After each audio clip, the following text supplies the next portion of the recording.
My grandfather left me a farm, but inside, I found a gun, badge, and a decades-old secret. Hi, I'm Nash. I'm 28, live in Chicago, and up until last month, I thought I had my life figured out. Tech consultant, startup founder, quiet guy in the corner who never caused waves. But then I got a letter, not just any letter, a summons. That's how I found out my dead grandfather had apparently been married in secret. And now his widow, a woman I'd never met, was suing me for the land he left me. You read that right. Suing me, his grandson, for my farmhouse. The one she apparently lived in, on and off, for years, but that my name was on legally, fully, officially. Her name was June, and I had no idea who the hell she was. But that's not even the weird part. The weird part is 2 days later, I got a voicemail from Tyler, my estranged middle brother who once called me a walking spreadsheet with trust issues. The message just said, Nash, you need to get out to the farm, now, before it's too late. Double quotes, click. No context, no follow-up. And that's how I found myself standing on the wraparound porch of a farmhouse I hadn't visited in weeks, holding a flashlight in one hand and a crowbar in the other, staring at the front door, which had clearly been kicked open. Someone had beaten me there, and they weren't subtle about it. I stepped inside, heart thudding, floor creaking under my boots. The air was cold, stale, smelled like wet wood and old secrets. The living room was trashed, photo frames smashed, couch cushions ripped open. Someone had searched this place, not a random break-in. This was deliberate. I turned slowly in the silence, flashlight beam crawling across the walls like a nervous animal. Then I saw it. A single word, spray painted across the brick fireplace in red. Liar. That's when I knew. This wasn't just about the will. This was about truths, and someone was trying very hard to bury it. I backed out of the living room like it might bite me. Liar in red paint burned into the brick. My flashlight flickered. Cheap batteries, of course. I dug my phone from my pocket, no signal. I was too far out. The nearest cell tower was probably held together with duct tape and deer antlers. I should have left. I knew that. Call the cops from the gas station 10 miles down. Let them poke around and write a report. That would go nowhere. But something in me wouldn't move. Not fear, not stubbornness. Just curiosity. The kind that gets people killed in horror movies. I crept through the rest of the house like a thief in my own inheritance. Kitchen cabinets open, drawers dumped. Upstairs, the guest room was untouched, but the master bedroom? Torn apart, mattress flipped, closet ransacked. Whoever did this wasn't just angry, they were looking for something. Then I checked the study, Grandpa's old office. The door was half off the hinges, and the desk drawers were yanked out and dumped like someone thought he was hiding a winning lottery ticket inside. But the bookshelf, wooden, handmade, slightly tilted from age, had a gap. A single hardcover missing, and behind that gap, a wall safe. I stared at it. Heart pounding. It was old, rusted, analog. No keypad, just a dial. No way I was cracking it without tools or a clue. I snapped a photo, then backed out and locked the front door behind me. Well, what was left of it? Then I drove straight to the only person who might know what the hell was going on. Tyler.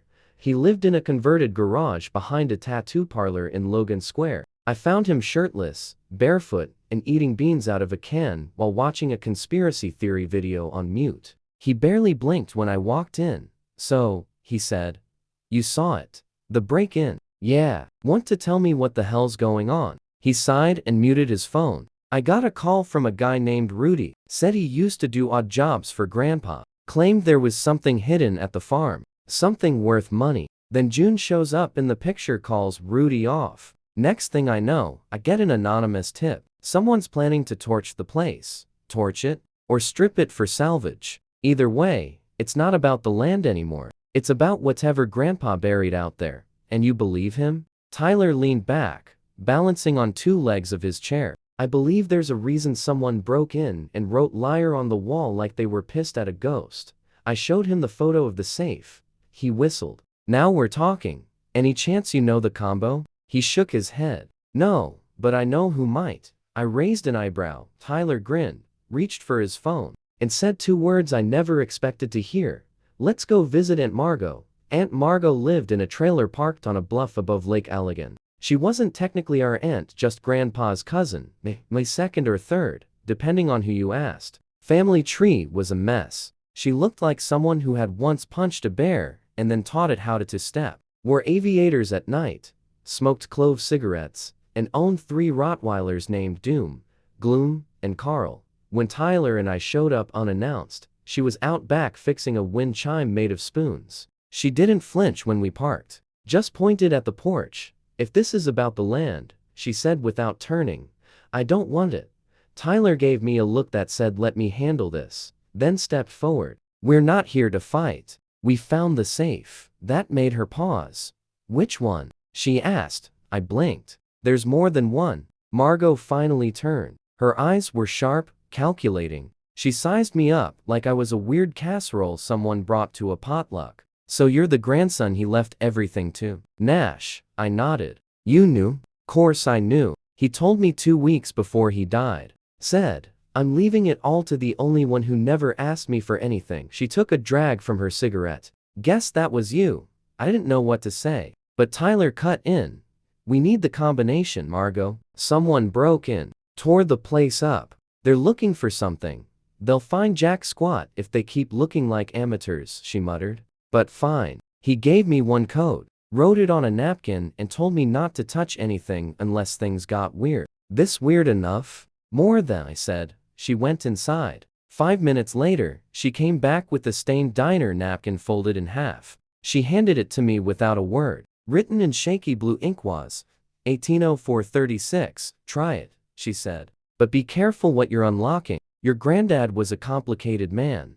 "What does that mean?" She crushed the cigarette under her boot. "It means he didn't trust people. Not even me. That safe could have cash, maps, a handwritten letter calling us all idiots. Or it could have nothing at all." Tyler leaned on the porch rail. "You ever hear of a woman named June?" Margot's jaw clenched. "Yeah, I heard of her. She's contesting the will," I said. "Says she was Grandpa's companion. Filed for partial ownership." "Companion, my ass," Margot spat. "She was a hospice grifter. Shows up late in the game, pretends to help, then manipulates old men into adding her to the will. Your grandfather didn't buy it. That's why he kept her out." "She's got a lawyer," I said. "And apparently, someone helping her dig up dirt." "Let them dig," Margot growled. "Just make sure you open that safe before they do." Tyler and I drove straight back to the farmhouse that night. The door was still locked. The house quiet. I led him into the study, heart pounding. We cleared the books, exposed the safe. I took the napkin out of my pocket, turned the dial. 1804-36. It clicked. I hesitated. Tyler said, dramatic pause. "Or just scared?" I opened it. Inside were 3 things. A faded manila envelope labeled Walker Personal, a small black leather journal, and at the very back, a velvet pouch holding what looked like a key. A very old, very unusual brass key. Tyler whistled. "That doesn't scream family secret." "I don't know what does." I stared down at the contents. The envelope was thick with papers. The journal was bound tight with the rubber band. But the key? It wasn't for anything in this house. I could feel that in my bones. It was for something else, something buried. We didn't speak for a solid minute. Just stared at the key like it might start whispering. Tyler reached for it first, then stopped halfway. "You feel that?" he asked. "Yeah," I said. "It feels old.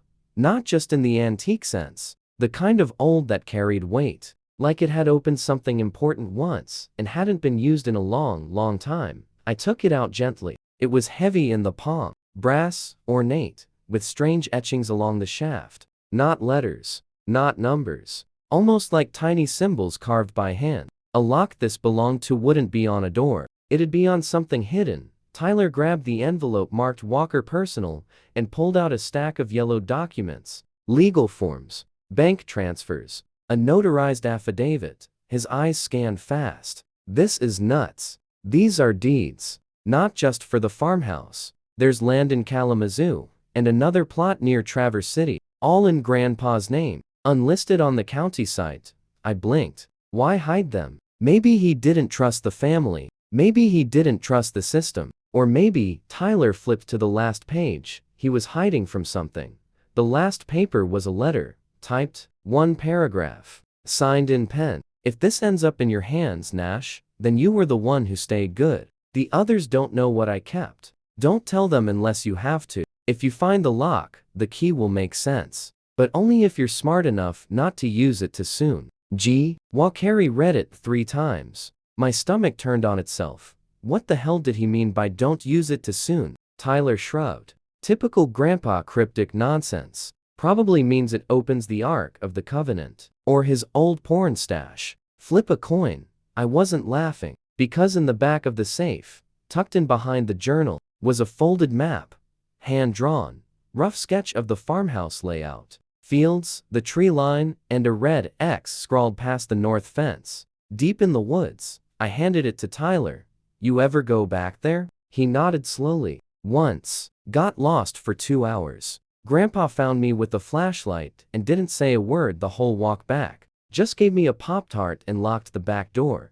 I grabbed the flashlight from the entryway, plus the crowbar. Tyler grabbed a shovel. Neither of us said the word buried, but we were both thinking it. It was nearly midnight when we reached the spot. The trees thin just enough to let moonlight through. The ground was soft recent rain, and sure enough, there were signs. Fresh dirt. Someone had been here recently. Tyler knelt. Could have been animals. Could have been June, I muttered.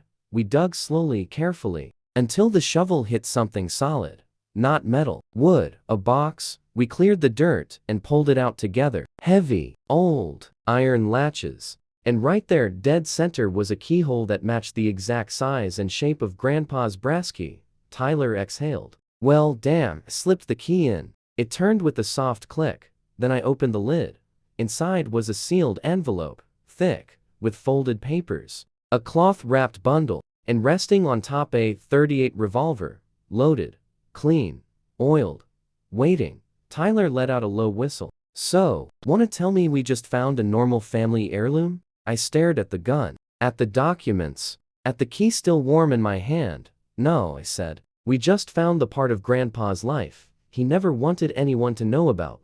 We carried the box back in silence, like it might explode if jostled wrong. The revolver was tucked back inside the cloth bundle, and I couldn't stop thinking about how clean it looked. This wasn't some heirloom for show. Someone had maintained it. Recently, back in the study, we laid everything out on the old desk. Tyler cracked open a warm root beer from the fridge, because, of course, that's all we had, and started unwrapping the bundle. Inside, along with the gun, were 2 things. A tarnished silver badge. A photograph, black and white, creased in the middle. The badge said Private Investigator, Michigan License Number 2036. Issued to Georgie Walker. I stared at it, blinking like it would change if I squinted hard enough. Wait, I said. Grandpa was a PI? Tyler looked just as stunned. Dad always said he worked in logistics for the shipping company. Yeah, he did, I said, flipping the badge over. Until 1982. That's what it says here. Tyler held up the photo. 4 men, standing in front of a dark sedan. 3 of them looked like cops. One of them had his face blurred with age or time, like someone had tried to rub him out. Grandpa stood in the middle, looking different, younger, harder. He had that same tired look. I remembered. But now I saw what I'd missed before. That man had secrets. Tyler opened the envelope. Inside were files, names, dates, addresses, case logs, surveillance notes, all dated from the early 80s, and one headline, clipped from a yellowed newspaper. Local union rep found dead. Foul play suspected August 3, 1982. Kalamazoo Chronicle article was short. A man named Curtis Greer, head of a dockworkers union, had died under unusual circumstances. No suspects. No arrests. Closed case. Next to it, stapled to a page of typed notes, was Grandpa's handwriting. Greer knew. Told me to drop it.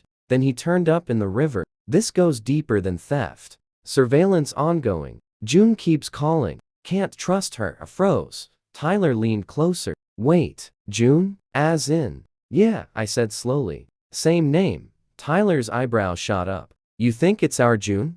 The one contesting the will? I don't know. But it's not a common name, and if Grandpa wrote this in 1982, and she was involved even back then she's been circling him for decades. I stood up and paced the room, thoughts racing. If June was connected to this old case, whatever it was, it would explain everything. The manipulation, the fake will contest, the break-in. She wasn't some late-life fling. She was a long-term threat. Tyler tapped the badge. So Grandpa wasn't just hiding money. He was hiding his past. And maybe trying to protect something bigger, I added. Or someone. Tyler opened the journal. It was filled with entries. Daily logs. Pages of sketches. Vehicle plates. Even a few taped Polaroids. One showed a young man at a diner counter with a date scrawled under it. July 19, 1982. Another showed the same man, this time lying face down in a parking lot. No date. No caption. Tyler swallowed. We're not dealing with a real estate fight anymore, are we? I shook my head. No, I said. This is a cover-up. Decades old. And June's still trying to clean it up. That's when my phone buzzed. Unknown number. A text. One line. You shouldn't have opened the box. Then a second one immediately after. We're coming. Tyler stared at the screen over my shoulder. Did they seriously just text you like a movie villain? I locked eyes with him. Pack a bag. He didn't argue. Because suddenly, it wasn't about revenge, or legacy, or proving I deserved the land. Now, it was about survival. We packed in 10 minutes flat. No dramatics, no talking. Just essentials. Tyler grabbed his guitar case because of course and stuffed it with tools, wires, a flashlight, and what might have been a taser. I loaded my duffel with the journal, Grandpa's files, and the revolver, wrapped in a hoodie. I'd never even held a loaded gun before. It felt like carrying an answer I didn't know the question to. Outside, the wind had picked up. The trees around the farmhouse creaked like old bones. I locked the front door out of habit, even though we both knew a lock wasn't going to stop whoever they were. Back on the road, Tyler drove while I scoured every inch of the journal, looking for anything that connected June to the case. Anything that hinted at what Grandpa had been chasing. Page after page of coded entries, dates, initials. Then one stuck out. Gigi met with Curtis at 8th Street Diner. Topic: shipments. Mention payoff. Gigi getting nervous. Keeps talking legacy. Wants out. Gigi June. Something. Could be her, I muttered. Could be a dozen people, Tyler said. Or maybe she changed her name. I shook my head. No, Grandpa wouldn't write down that much unless it mattered. We reached a motel just off I-94. Dusty. Anonymous, with a flickering neon sign that said, Vacancy. No cameras. Perfect. Inside, I laid out everything on the bed. The badge, the files, the journal. Tyler paced. I called my lawyer, told him to be on standby. Then I did something I'd been avoiding. I texted my mom. What do you know about Grandpa's work in the ADS? Be honest, she responded instantly. Where are you? Not the question I asked. Silence. Then, I warned your grandfather about her. He didn't listen. I froze. So you do know June? No response. But that was the answer. Tyler looked up from the window. Car just pulled into the lot. Black SUV stood. My heart thudded. He moved to the curtains, peeked. They're not getting out. Then his voice dropped. Nash, you're gonna want to see this. I joined. A man stepped out of the passenger side. Black coat, gray hair. And standing beside him was June, smiling. She looked straight at the motel, like she knew exactly what room we were in. June didn't knock. She just stood there by the SUV, arms folded, head tilted like a cat watching a trapped mouse. The man next to her looked ex-military, buzz cut, boots, the kind of presence you don't teach in a gym. His coat bulged near the waist. Definitely armed. Tyler whispered, "You think they're bluffing?" I held up my phone, snapped a quick photo through the blinds. Don't care. We're documenting everything now. The knock came exactly 1 minute later. 3 slow raps. Like a warning, June's voice followed. Nash, darling, we just want to talk. Tyler mouthed hell no and reached for his guitar case like it was a weapon. I didn't answer. Just texted my lawyer. She's here. With muscle. Motel off I-94. Sending video soon. He responded fast. Don't engage. I'm calling local PD and filing a protective notice. Keep your phone on. Another knock. June again. Still calm. This doesn't have to be complicated, sweetheart. You found things. Things you don't understand. Tyler muttered. Pretty sure that's how cults recruit. I stepped back from the door, grabbed the revolver from the duffel. My hands were steady. That scared me more than if they'd been shaking. June's voice changed, less sweet now, colder. You think your grandfather was a hero? He was a cleaner. He covered things up. That badge wasn't for justice, Nash. It was for leverage. I froze. He kept records. Records people would pay a lot to disappear. But he got sentimental. Left it all to you. And now, you think you're a threat. But you're just misinformed. I finally spoke. Loud enough for her to hear. If I'm so harmless, why are you standing outside my door with backup? Silence. Then she laughed. You sound just like him. Stubborn to the end. I raised the gun. Aimed it at the door. You have 10 seconds to leave. June didn't answer, but the SUV engine started. Doors slammed. I watched them pull out of the lot, no hurry. No fear, like they'd made their point. Tyler exhaled. What the hell was that? I turned to him. That was our countdown. He frowned. To what? To whatever comes next. Because they'd be back. And next time, they wouldn't knock. We didn't sleep. At sunrise, we were already on the road, heading not back to the farmhouse, but to the county courthouse in Kalamazoo. I filed everything. A restraining order. A notarized affidavit of the break-in. Copies of Grandpa's documents. Tyler uploaded the photos, the journal scans, even the motel video to 3 encrypted drives. We made backups of the backups. June wanted leverage. We turned the truth into a weapon. By noon, my lawyer had arranged an emergency hearing. June didn't show, but her attorney did, pale and pissed, like he just realized his client might be a ticking bomb wrapped in pearls. The judge granted a temporary freeze on her filings and ordered an investigation into the estate contest. The safe documents were now official evidence. That night, I returned to the farmhouse alone. I stood on the porch, Grandpa built, revolver at my hip, and waited. But no one came. Maybe June saw the writing on the wall. Maybe she realized I wasn't the quiet kid anymore. Maybe, just maybe, this was Grandpa's plan all along. Not to hide the truth, but to pass it on to someone who wouldn't flinch. Weeks passed. The case against June dissolved. Her lawyer withdrew. The man in the SUV? Never seen again. Tyler moved into the farmhouse full-time. Started running weekend retreats for kids with nowhere to go. I stayed on as silent partner. Rebuilt the barn, planted a garden. And the revolver? I keep it locked in the safe. Along with the badge. And the journal. Just in case someone forgets who they're dealing with. Because I'm Nash Walker, and I don't get cropped out anymore.